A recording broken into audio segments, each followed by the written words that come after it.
Okay, here is the guard duty timer.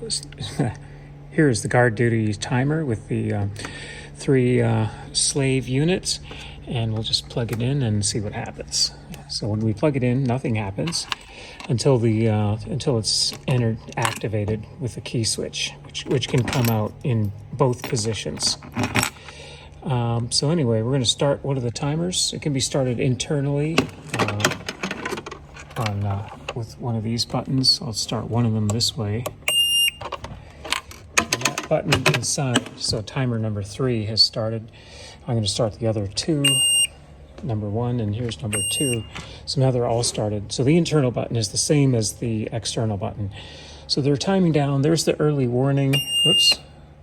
So there's another early warning, lets the guard know that it's getting close. So we'll reset that from the slave unit. Same thing here. And anyway, so these, now I'll let them go into alarm. So there's number 1, early warning, and now it's at the end of, it's timed out, and it's now counting up. There's a couple more early warnings, and the only way to silence it is either to turn the power, well, internally, or by pushing the buttons at each of the stations. Here's the, just to demonstrate the, should have given myself a little longer time, I guess. Okay, we'll reset them all. So now if we disconnect one of them though, if the cable breaks, whoops,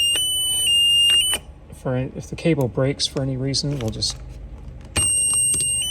so now we get a cable break alarm right here. Slave not connected, and the only way to stop that is, again, to key the whole thing off. And if you want to disable just one alarm, then it's either well, there's some internal wiring we can do, but we'll talk about that later. It's designed not to be easy to do, so if you need more information on that, we'll provide instructions on how to do it. But that's basically how it looks, and you can see we have the buzzer taped off. It's pretty loud.